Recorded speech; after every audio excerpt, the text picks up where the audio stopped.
The Mediterranean sun blazed mercilessly that April afternoon in 1943. Below the shimmering waters off Cape Bon, Tunisia, history was about to witness devastation on an unprecedented scale. The clock showed approximately 1,500 hours when the sky erupted into chaos. What followed would forever be remembered as one of aviation warfare's most crushing defeats. Between 24 and 59 German transport aircraft would plummet into the sea or crash along the coastline. The exact tally varied depending on whose records you consulted. American sources claimed destruction ranging from 50 to 70 enemy planes. German documentation later confirmed 24 Junkers Ju-52 transports obliterated completely. Another 35 suffered such severe damage they would never fly again. The numbers told only part of the story. The psychological devastation cut far deeper. American fighter pilots would christen this slaughter the Palm Sunday Massacre. In roughly 15 minutes of aerial combat, P-40 Warhawks would shatter German confidence in their air superiority. Everything the Luftwaffe believed about their invincibility crumbled in those brief moments above the Mediterranean. The mathematics of destruction were staggering. 47 American P-40 Warhawks, joined by 12 RAF Spitfires, faced a German armada of 65 Ju-52 transports. Protecting the lumbering cargo planes were approximately 15 Bf-109 fighters, plus 4 or 5 Bf-110 heavy fighters. The outcome would be catastrophic for Germany. At least 24 transports confirmed destroyed, 35 more damaged beyond repair, 9 Bf-109s shot from the sky, 1 Bf-110 blown apart. Against these devastating German losses, the Americans sacrificed only 6 P-40s and 1 British Spitfire. This kill ratio represented more than tactical triumph. It revealed American air supremacy that German military doctrine had declared impossible. The German pilots flying that Palm Sunday afternoon remained ignorant of crucial intelligence. Ultra code breakers had penetrated their every communication. American airmen had trained specifically for this type of engagement. The industrial democracy that Nazi ideology scorned had produced warriors capable of systematic and efficient annihilation. By April 1943, German and Italian forces trapped in Tunisia faced desperate circumstances. Montgomery's 8th Army pressed from the east, while American divisions advanced from the west. Roughly 250,000 Axis troops depended entirely on supplies dropped from the sky. The Mediterranean had transformed into an underwater cemetery for Axis shipping. Allied aircraft and submarines operating from Malta were sinking cargo vessels faster than Germany could replace them. Every merchant ship that attempted the crossing faced almost certain destruction. Operation Flax had commenced on April 5th, targeting this aerial lifeline with unprecedented intensity. Unlike earlier random interceptions, Flax represented methodical interdiction guided by decoded intelligence. Codebreakers at Britain's Bletchley Park were reading German messages almost as quickly as German commanders received them. Allied squadrons received detailed briefings about transport schedules. They knew exact routes the Germans would fly. They understood escort strength down to individual aircraft numbers. This intelligence advantage would prove absolutely decisive. The Luftwaffe had scraped together every available transport for the Tunisia supply missions. The workhorse of this desperate effort was the reliable Junkers Ju-52 trimmer. These sturdy aircraft had served German forces from the Spanish Civil War through campaigns in Crete. Each day brought multiple flights from Sicilian bases to Tunisian airfields. Every transport carried vital ammunition or medical supplies. Many flights evacuated wounded soldiers and irreplaceable technical specialists back to Sicily. German commanders believed their transport operations remained reasonably secure despite increasing Allied pressure. Their aircraft flew at extremely low altitudes, sometimes just 50 feet above the waves to avoid radar detection. Elite fighter squadrons from JG-27 and JG-53 provided escort protection. Mission timing was deliberately varied to prevent predictable flight patterns. These precautions proved utterly worthless when the enemy could read your secret communications in real time.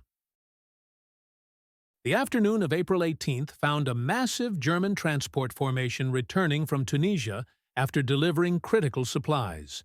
65 Ju-52s flew in tight defensive formations designed for mutual protection. Escorting them were veteran fighter pilots from JG-27's 2nd Squadron, plus elements from JG-53.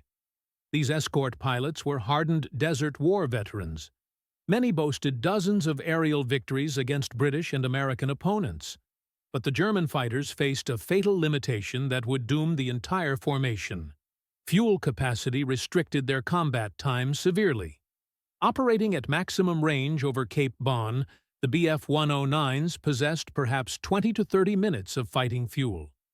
Any prolonged engagement would force them to abandon the transports or risk ditching in the Mediterranean. Allied intelligence had identified this critical weakness through intercepted communications. American tactical planners would exploit this vulnerability ruthlessly. The 57th Fighter Group had spent weeks preparing for exactly this type of large-scale interception.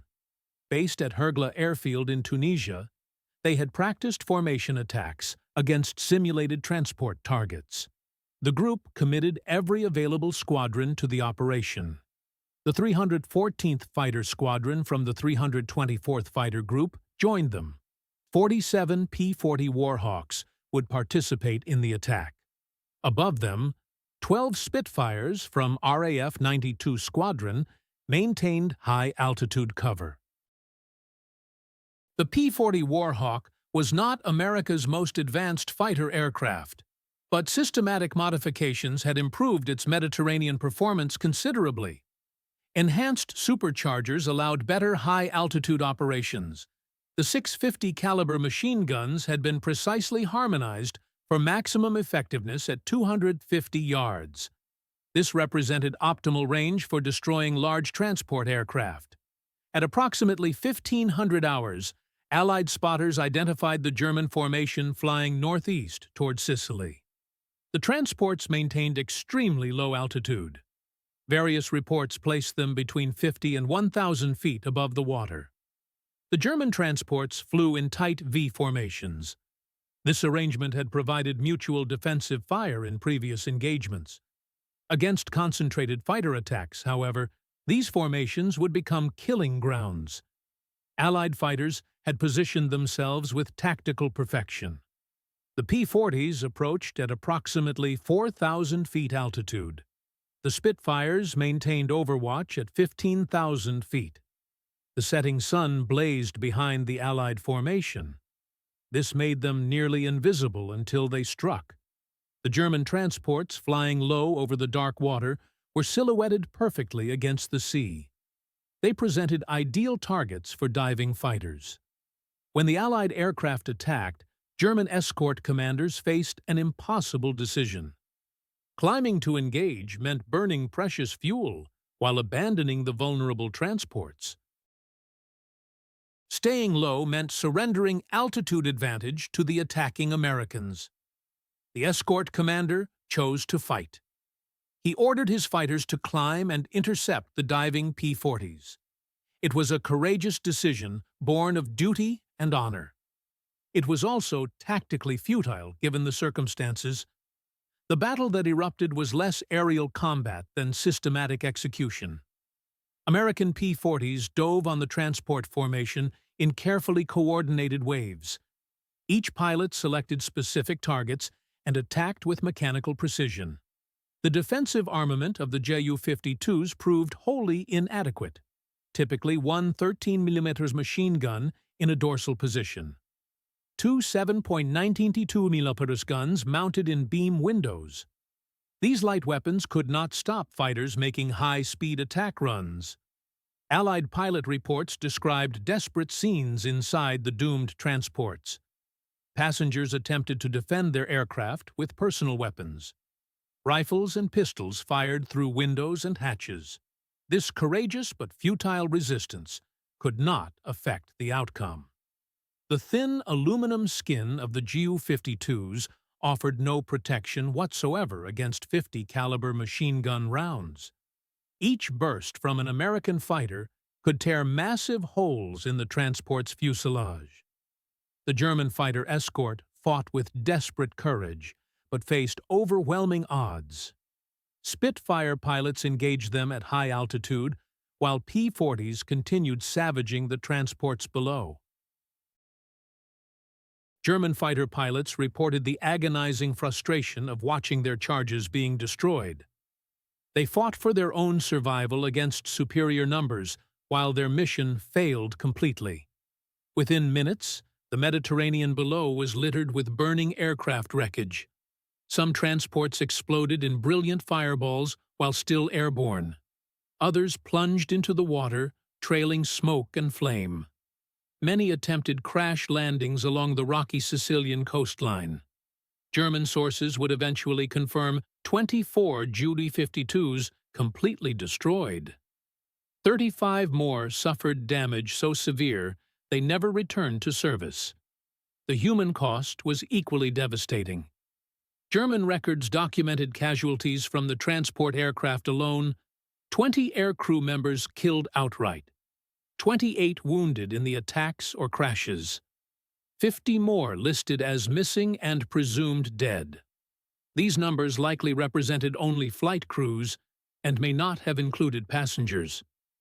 The destroyed transports carried far more than pilots and co-pilots. They held ground personnel being evacuated from Tunisia, administrative staff fleeing the collapsing African front, wounded soldiers requiring medical treatment in Sicily, technical specialists whose expertise was impossible to replace, aircraft mechanics who maintained fighters and bombers, communications specialists who operated vital radio equipment, medical staff who had been treating wounded in Tunisian hospitals.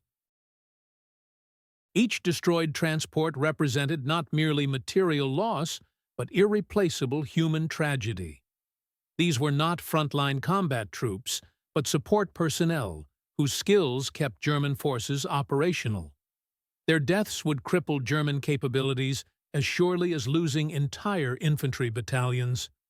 American losses appeared almost negligible in comparison. 6 P-40 Warhawks shot down or crashed. 1 RAF Spitfire lost to enemy action. The pilots were either killed in combat or captured after being shot down. This stark disparity created a kill ratio of at least 4-to-1 in America's favor. Using the highest German loss estimates, the ratio could reach 10-to-1. Such overwhelming tactical superiority demonstrated complete American dominance of Mediterranean airspace. Declassified post-war documents revealed ultra-intelligence played the crucial role in the Palm Sunday massacre. Allied codebreakers had provided complete details of German transport schedules days before the operation. American planners knew exactly how many aircraft would participate. They understood the precise routes the Germans would fly. They knew escort strength and fighter types. They even possessed cargo manifests detailing what each transport carried. This intelligence advantage enabled optimal positioning of intercepting forces. Allied fighters were already at proper altitude and tactical position when the German formation appeared. Fuel loads had been calculated precisely for extended combat operations.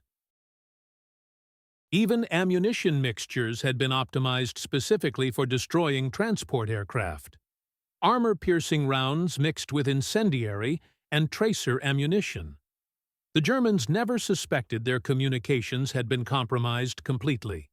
Post-war interrogations revealed German commanders believed the interception resulted from either extraordinary luck or coastal observation posts. The possibility that Enigma codes had been broken never occurred to them. This allowed the Allies to continue exploiting this decisive advantage throughout the remaining war years. At Luftwaffe headquarters in Rome, initial reports of the disaster met with complete disbelief. Staff officers assumed the casualty numbers were grossly exaggerated.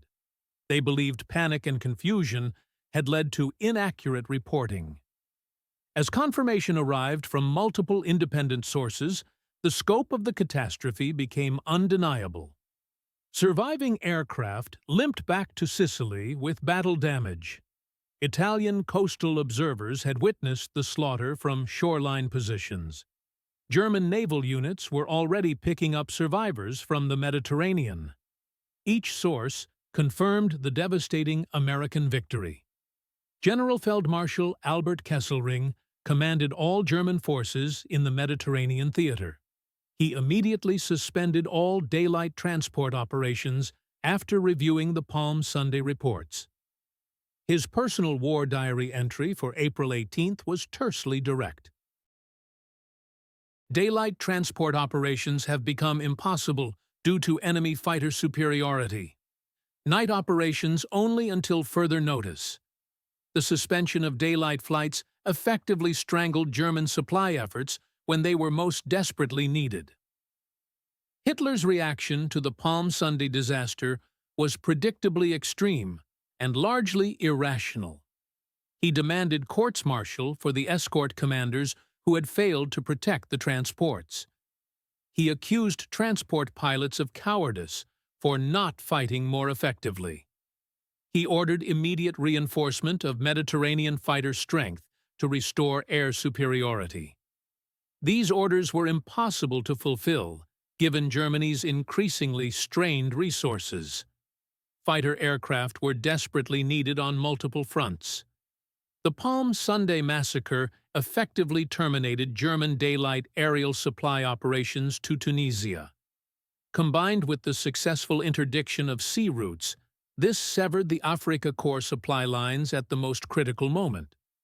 German and Italian units that had maintained defensive positions despite severe material shortages now faced complete logistical collapse. General Hans-Jürgen von Arnim commanded Army Group Africa from his headquarters in Tunisia. He recognized the implications of Palm Sunday immediately. Without aerial resupply, his forces could hold their positions for weeks at most. The surrender of Axis forces in North Africa occurred on May 13, 1943, less than 1 month after the Palm Sunday massacre. The transportation crisis created by the systematic destruction of the Luftwaffe transport fleet directly accelerated this final collapse.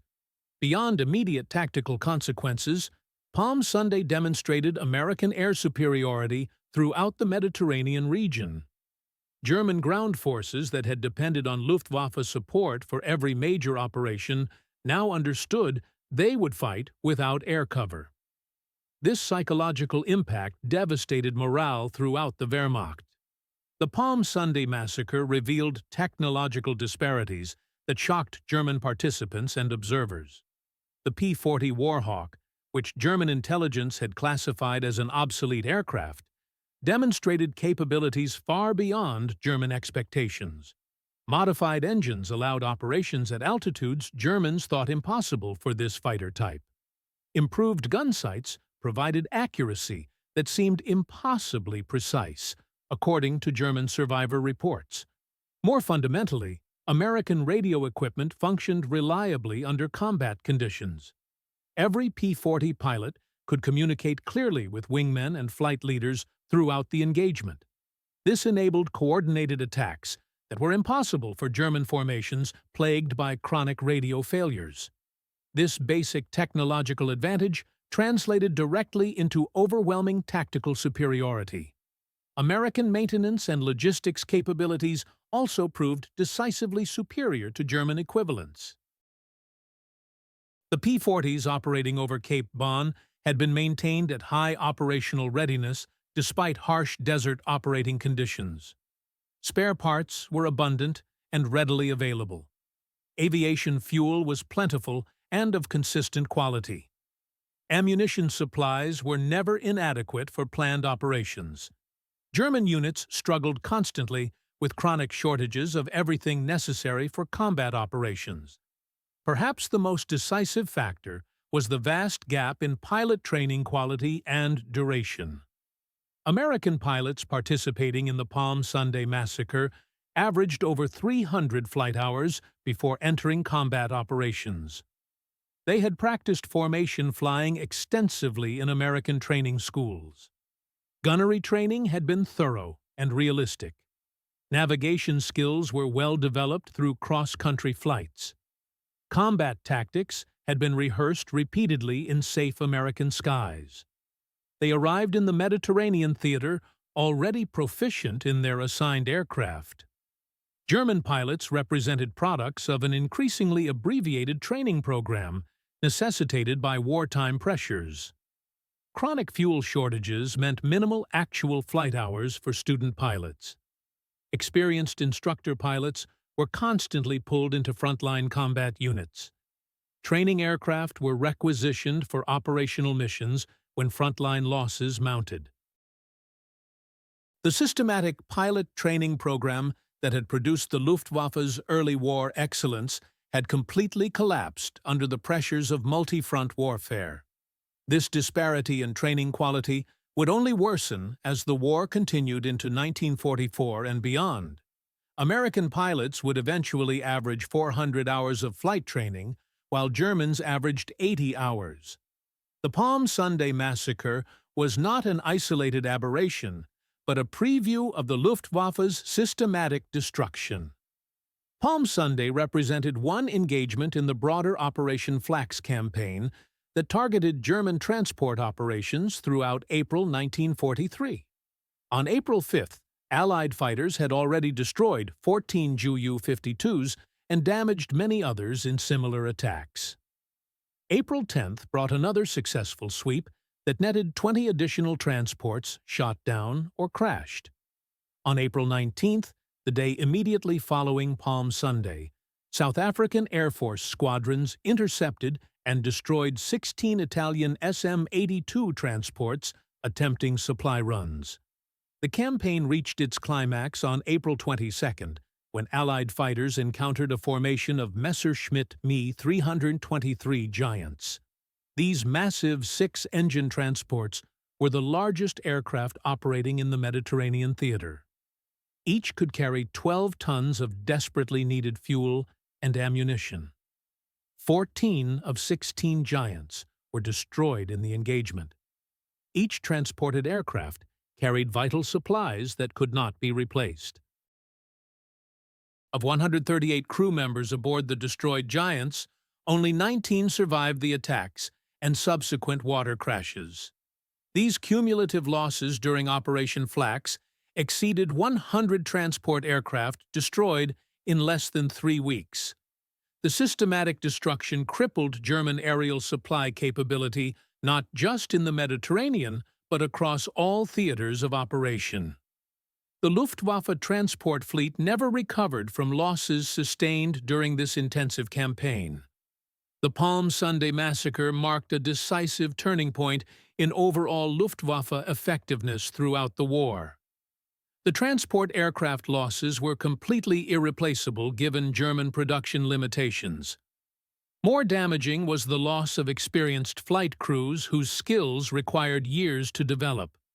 Each destroyed Ju-52 typically carried a pilot with hundreds or thousands of hours of flying experience. The co-pilot usually possessed significant transport experience as well. The radio operator, who also served as gunner, represented specialized technical training. This expertise took years to develop and could not be quickly replaced. The psychological impact on remaining Luftwaffe personnel proved equally devastating to German air operations. Transport pilots who had operated with relative safety early in the war now understood they were flying death traps. Fighter pilots knew they could not adequately protect transport formations against determined Allied attacks. German ground forces understood they could no longer depend on aerial resupply for critical operations. Within the German High Command, Palm Sunday forced recognition that the air war was effectively lost. If the Luftwaffe could not protect transport aircraft during daylight operations, how could it defend German cities from the massive bomber offensive that was clearly approaching? The massacre over Cape Bon presaged the systematic destruction that would soon reign on Germany itself. For American military forces, Palm Sunday represented complete vindication of their entire approach to modern warfare. Systematic pilot training had produced superior airmen. Technological advancement had created better aircraft and equipment. Industrial production had provided abundant supplies and replacement aircraft. These factors combined to produce overwhelming tactical dominance over experienced German opponents. Young Americans, who were products of a democratic society that Nazi ideology dismissed as fundamentally weak, had demonstrated absolutely lethal military efficiency. The 57th Fighter Group received a Distinguished Unit Citation for their Palm Sunday performance. Individual pilots who scored multiple victories in the engagement became aces in a single afternoon of combat. Beyond official recognition, Palm Sunday gave American fighter pilots confidence that sustained them throughout the remainder of the war. The massacre also validated fundamental American tactical doctrine that emphasized systematic approaches over individual heroics. American pilot training stressed teamwork above personal glory. Fire discipline was considered more important than aggressive attitudes. Mission accomplishment took priority over individual achievement. This methodical approach had been derided by some critics as lacking proper warrior spirit. Palm Sunday proved this systematic methodology was devastatingly effective in actual combat. Both sides attempted to use Palm Sunday for propaganda purposes with vastly different degrees of success. American newsreels showed dramatic gun camera footage of German transports exploding in midair. Titles included Easter Egg Hunt over Tunisia and Luftwaffe's Black Sunday. The footage, while sanitized for home audiences, conveyed the reality of American air superiority with remarkable clarity. American newspapers featured banner headlines celebrating the victory. Radio broadcasts described the engagement in detail for eager civilian audiences. German propaganda officials struggled desperately to explain the disaster to their domestic population. Initial attempts to deny the scale of losses collapsed when neutral observers confirmed American casualty claims. Attempts to blame Italian treachery or mechanical failures were undermined by survivor testimony. Eventually, German propagandists portrayed the losses as heroic sacrifice. Transport crews had died attempting to supply surrounded comrades fighting in Tunisia. This narrative avoided admitting tactical defeat while acknowledging the human cost. Within the Wehrmacht, however, the truth spread rapidly through informal channels. Soldiers composed dark jokes about Luftwaffe Easter eggs that cracked at first contact. Songs mocking German intelligence failures became popular among frontline troops. The carefully cultivated myth of Luftwaffe's superiority that had been built since the Spanish Civil War died permanently over Cape Bon that Palm Sunday afternoon. The Palm Sunday massacre's effects extended far beyond immediate tactical results in the Mediterranean theater. Hitler, shocked by the scale of transport losses, diverted fighter squadrons from the Eastern Front to Mediterranean operations. This weakened German air defenses before the crucial Battle of Kursk in summer 1943. The Americans, emboldened by their devastating success, accelerated planning for the invasion of Sicily and strategic daylight bombing campaigns against Germany itself. Within German military circles, Palm Sunday became a sobering case study in the dangers of underestimating American military capabilities. Officers who had consistently dismissed Americans as amateur warriors were forced to acknowledge reality. American industrial and organizational capabilities had indeed produced highly effective military forces capable of defeating experienced German opponents. The demonstration of American military competence influenced German officers who would later participate in resistance movements against Hitler. The clear evidence of American military superiority convinced many that the war had become unwinnable for Germany.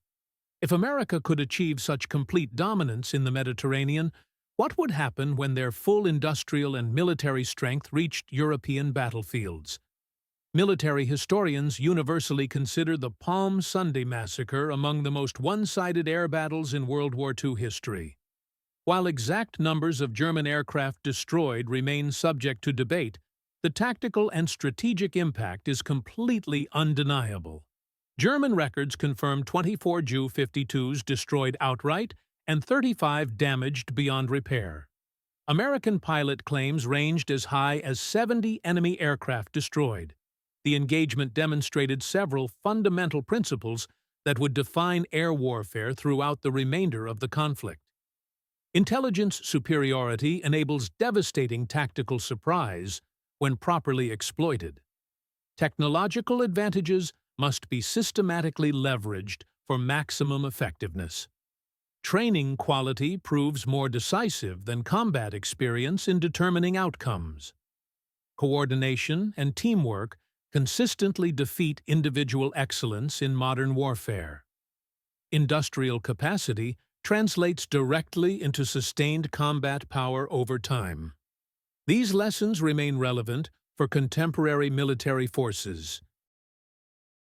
Modern air forces continue studying Palm Sunday as an exemplary interdiction operation. The systematic destruction of enemy transport capability through integrated intelligence, careful planning, and flawless execution remains a model for current air campaigns worldwide. The Palm Sunday massacre raises uncomfortable moral questions about the nature of industrialized warfare. The German transports were legitimate military targets carrying supplies to enemy forces. Yet they were also filled with human beings. Many passengers were non-combatants, such as medical personnel and administrative staff who died horribly in the attacks. American pilots who participated carried complex emotions about their overwhelming victory. They had performed their military duty with remarkable effectiveness, but many remained troubled by the one-sided nature of the engagement they had fought. Shooting down nearly defenseless transport aircraft, while tactically necessary, lacked the honor associated with fighter-versus-fighter combat. These moral complexities reflect the fundamental transformation of warfare from individual combat to industrial destruction. The Americans had not sought personal glory, but had accomplished their assigned mission with mechanical efficiency. They had killed systematically and effectively, without personal hatred, but also without mercy or hesitation. This represented modern technological warfare in its purest form. Impersonal, systematic, and devastatingly effective against any opponent. The Palm Sunday massacre offers enduring lessons for military professionals studying air warfare. Intelligence superiority can enable tactical victories completely disproportionate to the forces actually engaged in combat. Air superiority, once achieved and properly exploited, permits systematic destruction of enemy logistics and transportation systems. Industrial capacity and comprehensive training infrastructure prove decisive factors in prolonged military conflicts. The engagement also demonstrates the extreme vulnerability of air transport operations conducted without adequate air superiority protection.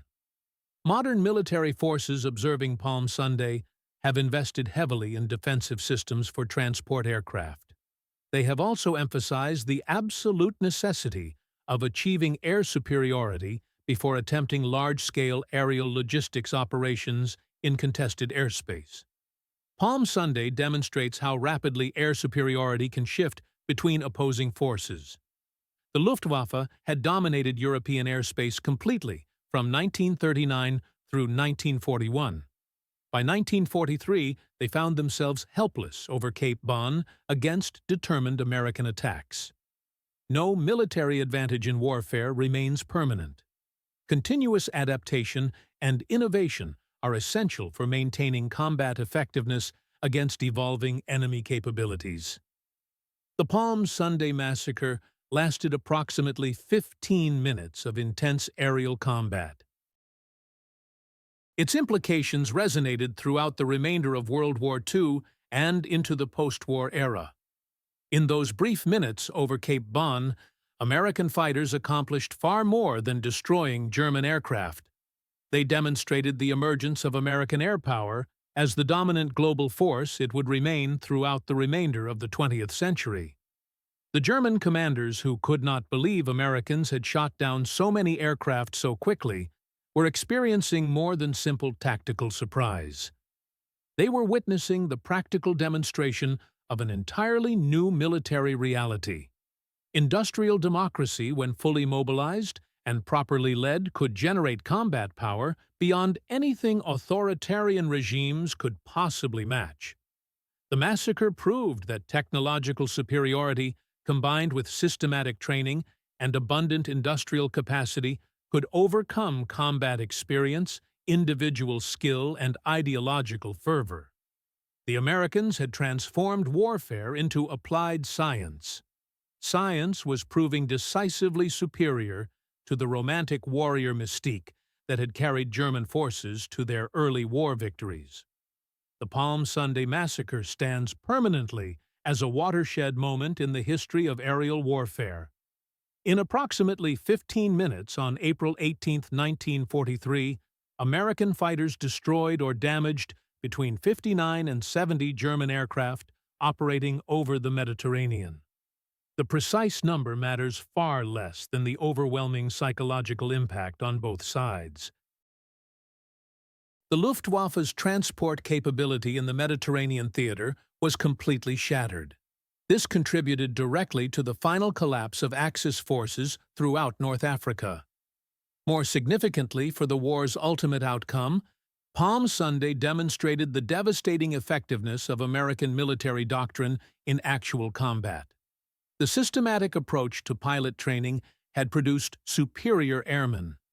The emphasis on technological advancement had created better aircraft and equipment. The integration of intelligence into operational planning had enabled tactical surprise. The enormous industrial capacity had sustained combat operations indefinitely. These factors combined had produced complete tactical dominance over experienced German opponents. Young Americans dismissed by Nazi racial ideology as products of a weak democratic society had proved themselves to be absolutely lethal warriors. The German pilots and commanders who could not believe the scale of their losses were confronting more than tactical military defeat. They were witnessing the emergence of American military supremacy that would define the remainder of World War II and the entire post-war international order. The industrial democracy they had consistently mocked and underestimated had produced warriors more effective than Nazi ideology could ever imagine. For contemporary military professionals, Palm Sunday remains an essential case study in the effective application of air power. Intelligence superiority had enabled complete tactical surprise. Technological advantages had been systematically exploited for maximum effectiveness.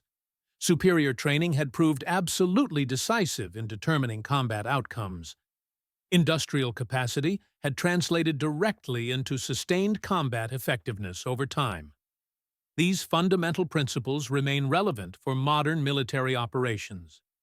The German transport pilots who departed Tunisia that Palm Sunday afternoon expected nothing more than a routine supply flight back to their Sicilian bases. Their fighter escorts, veterans of years of successful combat operations, remained confident in their ability to protect the vulnerable transport aircraft. Within 15 minutes, that confidence lay shattered, along with their burning aircraft scattered across the Mediterranean. The Americans had achieved far more than a simple tactical victory. They had demonstrated an entirely new form of warfare that would dominate military operations for the remainder of the century.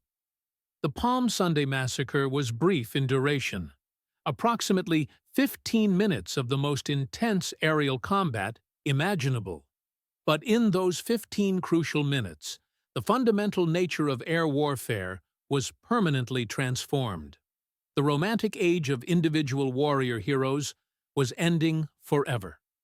The new age of systematic technological air power had arrived with devastating force.